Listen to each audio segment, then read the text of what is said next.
देवादिदेव महादेव शिव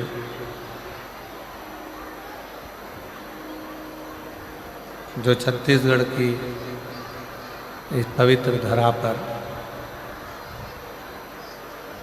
मधेश्वर नाथ जी के रूप में विराजमान है। कथा के मुख्य यजमान सर्व हिंदू समाज सनातन धर्म मयाली जशपुर छत्तीसगढ़।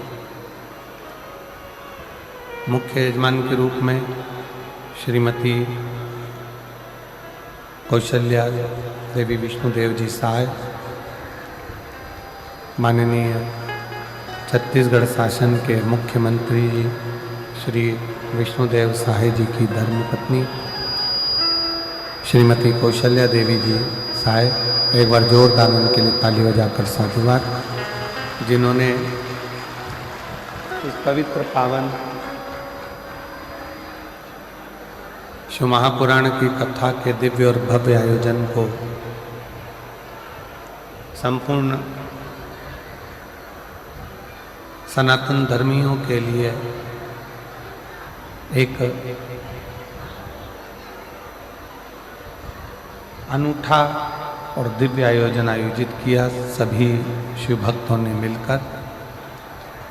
मैं दीदी श्रीमती कौशल्या देवी जी सहाय जी को बहुत बहुत साधुवाद देता हूँ, जो निरंतर छत्तीसगढ़ के प्रत्येक बहनों के हृदय में विराजमान शिव को जानती हैं और कहीं ना कहीं किसी ना किसी रूप में सनातन धर्म की मजबूती में कार्य करती रहती हैं। एक बार जोरदार ताली बजाकर स्वागत वंदन अभिनंदन। रिटर्न नहीं आ रहा। श्री ब्रज बिहारी जी गुप्ता, श्रीमती गीता जी गुप्ता, श्री जुगल किशोर शैली जी साहू, श्री बाल गोविंद राम जी, श्रीमती भगवती बाई जी, श्री विश्वनाथ राय सिद्धार्थ, श्रीमती संगीता सिद्धार्थ, श्री कलेश्वर राय साई जी, श्रीमती दशमती साई जी, सभी यजमान परिवारों के लिए एक बार जोरदार ताली बजाकर स्वागत वंदन अभिनंदन, जो इस पवित्र कथा का लाभ आप और हमको दिए।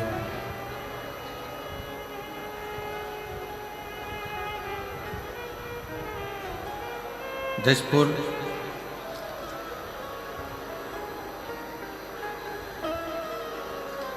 छत्तीसगढ़ की ये पवित्र धरा, पवित्र भूमि, जहाँ पर बैठकर आप और हम भगवान शिव जी की पवित्र कथा का लाभ ले रहे हैं। भगवान श्री मधेश्वर नाथ जहाँ पर स्वयं विराजमान हैं,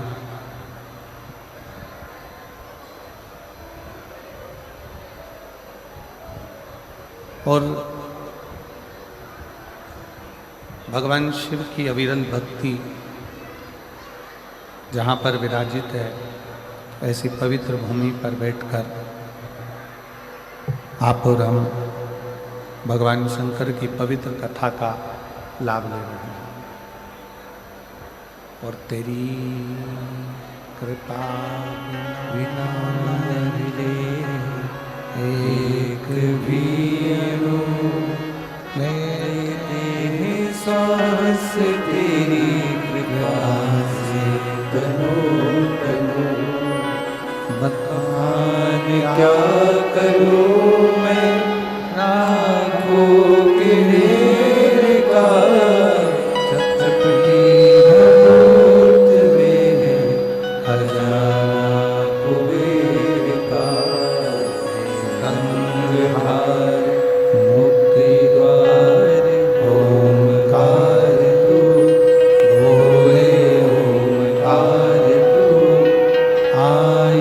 शरण तिहारी शंभु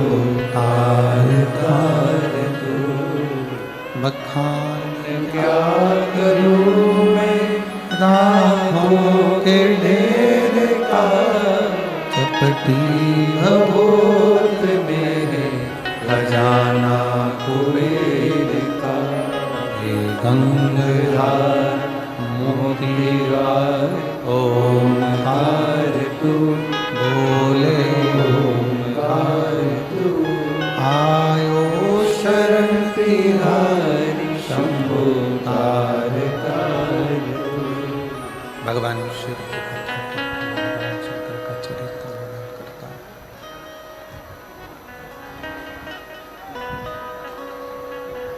इस चैत्र के महीने में जो आप और हम भगवान शंकर की कथा का पुस्तक को ग्रहण कर रहे हैं,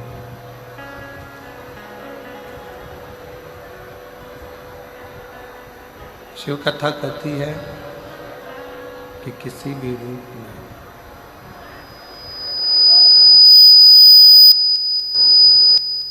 किसी भी तरह से जब हम भगवान शंकर की भक्ति को करते हैं, किसी भी रूप में करें और किसी भी तरह से करें,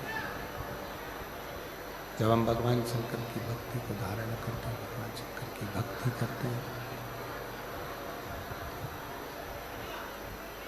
भगवान शंकर की भक्ति को धारण करते हैं, तब शास्त्र कहता है कि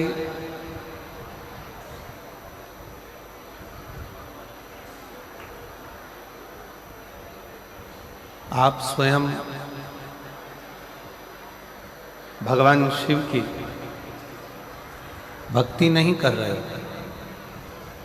भगवान शंकर स्वयं आपके हृदय में विराजमान होकर, भगवान शिव स्वयं आपके हृदय में निवास कर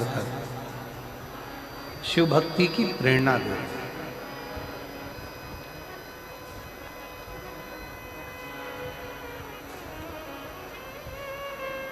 बचपन हो, जवानी हो, अधेड़ी हो, बुढ़ापा हो,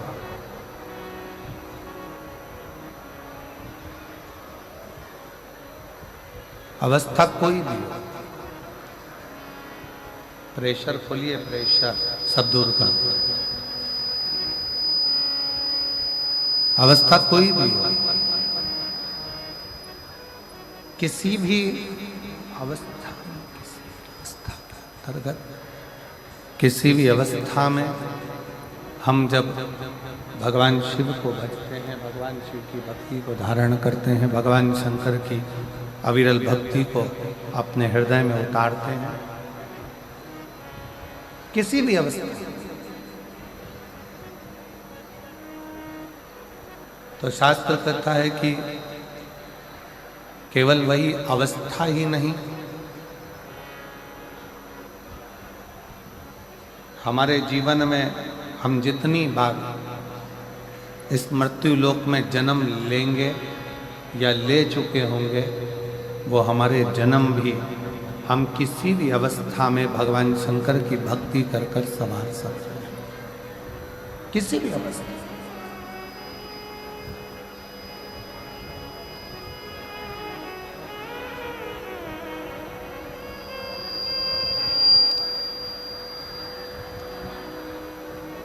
पर आज का जो मनुष्य है, आज का जो मानव है,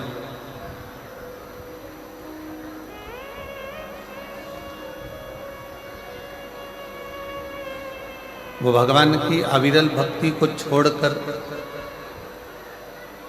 शिव तत्व को छोड़कर दूसरे मार्ग की ओर जाना चाहता है।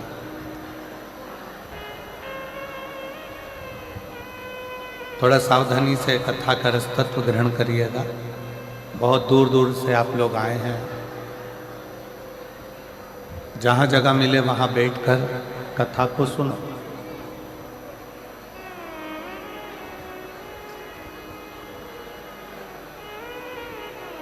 लंकाधिपति रावण अपने विमान पर बैठकर भ्रमण के लिए निकला।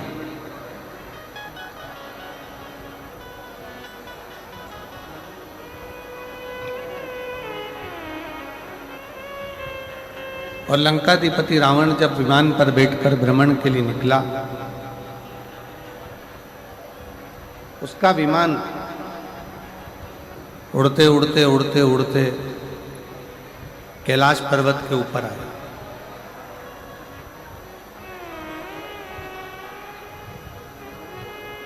और विमान जब उड़ते उड़ते कैलाश पर्वत की ओर आया तो कैलाश पर्वत के ऊपर विमान रावण का नहीं जाता।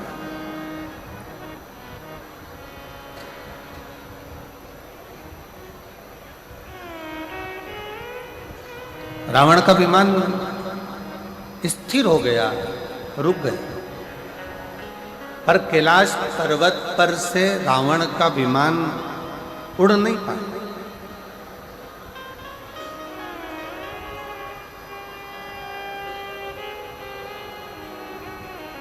और जब रावण का विमान कैलाश पर्वत पर से उड़ नहीं सका, कैलाश पर्वत पे से ऊपर से जा नहीं सका, तो रावण को बड़ा क्रोध आया।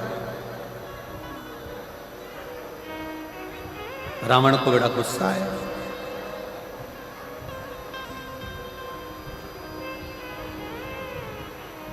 क्रोध आने का कारण क्या था? शिव महापुराण की कथा कहती है कि व्यक्ति को क्रोध 3 कारणों से आता है। व्यक्ति को क्रोध आने के 3 कारण हो जाते हैं।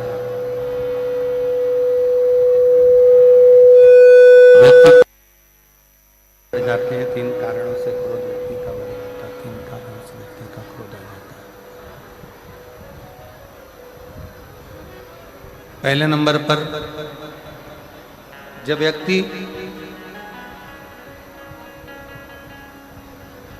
किसी बेकार भोजन को ग्रहण करने लगता है, तामसी भोज को ग्रहण करने लगता है,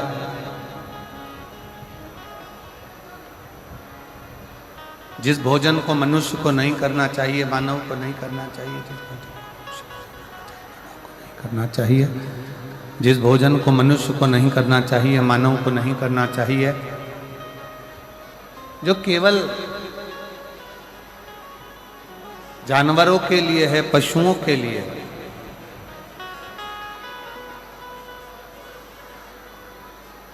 और ऐसे भोजन को अगर मनुष्य ग्रहण करता है, ऐसे भोजन को यदि मनुष्य ग्रहण कर रहा है, मनुष्य अगर ऐसे भोजन को ग्रहण कर रहा है, तो उसके अंदर क्रोध बढ़ेगा, उसके भीतर क्रोध बढ़ता है।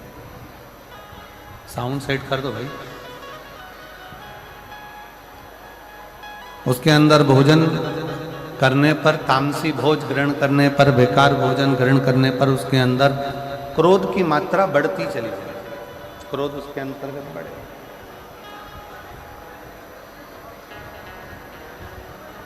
क्रोध बढ़ता चले जाए। और दूसरा नंबर का जो क्रोध बढ़ने के 3 कारण बताए हैं, उसमें से पहले नंबर का है कि हमारा भोजन, हमारा करने वाला अन्न भाग, हमारे भोजन हम कैसा ग्रहण कर रहे हैं, उस भोज के कारण बस हमारा क्रोध बढ़ता है।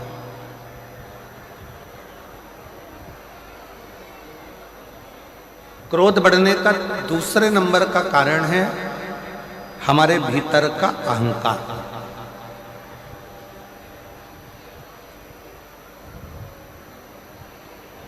क्रोध बढ़ने का दूसरा कारण हमारे यहां बताया गया, हमारे भीतर की अभिमतता, हमारे भीतर का अहंकार, हमारे भीतर का हम अभिमान। जब हमारे भीतर अभिमान आ जाता है और हम को लगता है कि मेरे पास ये पद है, मेरे पास ये प्रतिष्ठा है, मेरे पास ये इज्जत है, मेरे पास ये सम्मान है, मेरे पास ये आदर है, मेरे पास ये संस्कार है,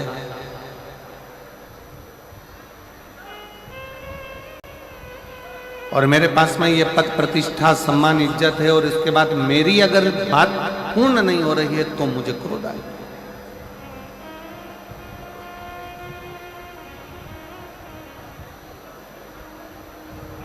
क्रोध आने के 3 कारणों में से पहला कारण है हमारा किया गया भोजन, हमारा करा गया अन्न भाग, कहीं हम गलत भोजन तो नहीं ग्रहण कर रहे हैं, कहीं हम तामसी भोजन तो नहीं ग्रहण कर रहे हैं, कहीं हम बेकार भोजन तो नहीं ग्रहण कर रहे हैं, कहीं हम बेकार भोजन को तो ग्रहण नहीं कर रहे हैं।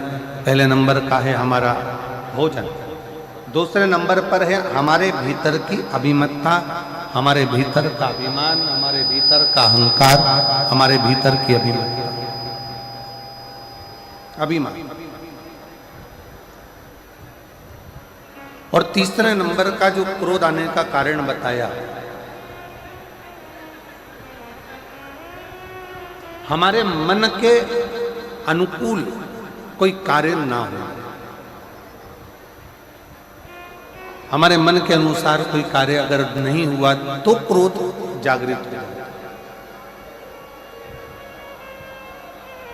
और मेरी जितनी जीजियां बैठी हैं जसपुर की, मेरी सारी जीजियों से मेरा निवेदन, और जितने मेरे जीजा यहाँ बैठे हुए हैं उन जीजाओं से निवेदन है कि क्रोध को आने से पहले विचार करा जाए कि ये क्रोध आ क्यों रहा है, इस क्रोध के आने का कारण क्या है, ये क्रोध क्यों आया है, ये क्रोध के आने का कारण क्या है, ये क्रोध आ क्यों रहा है, किस लिए। इसलिए हमारे यहाँ शायद पूर्व में हमारे शास्त्रों में जैसा खाया अन्न वैसा हो गया मन। हम जैसा अन्न ग्रहण करते हैं, हम जैसा अन्न भाग पाते हैं, हम जैसा अन्न ग्रहण करते हैं, वैसा वैसा हमारे जीवन की रेखा में वो कार्य होता चले।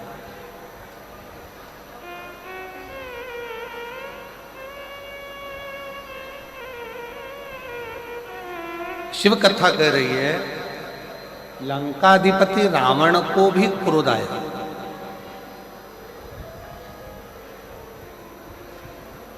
और लंकाधिपति रावण को क्रोध आने का केवल कारण क्या था कि लंकाधिपति रावण ने ये विचार करा कि मैं लंका का राजा, मैं लंकेश, और मेरा विमान जिनके अधीन मैंने देवताओं को भी अपने अधीन कर रखा है, और वो देवता मेरे अधीन होने के बाद भी अगर मेरा विमान यहाँ से जा रहा है तो वो विमान कैलाश पर्वत पर क्यों रुक गया, वो कैलाश पर क्यों रुक जाता है, किस लिए रुक जाता है वो विमान कैलाश पर क्यों रुक,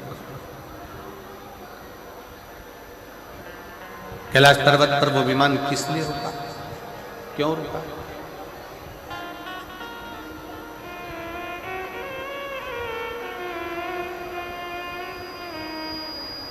लंका के राजा रावण के भीतर ये थोड़ा सा अभिमान,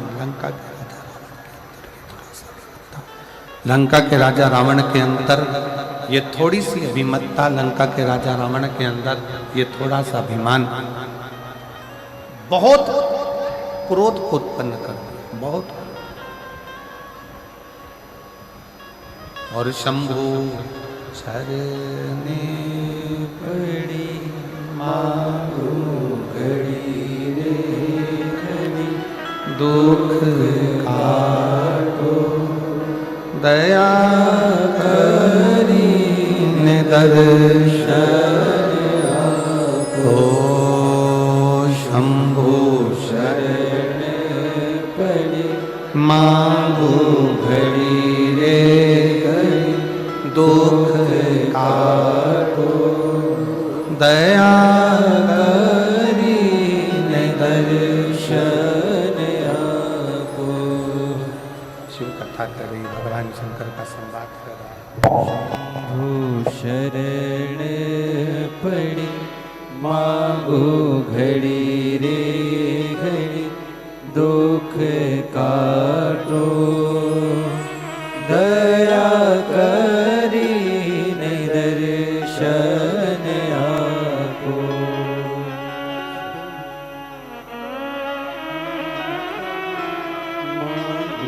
घड़ी रे घड़ी, दुख काटो दया करी दर्शन आपो। तो क्रोध आने के 3 कारण बताए गए, क्रोध के 3 कारण निश्चित किए गए।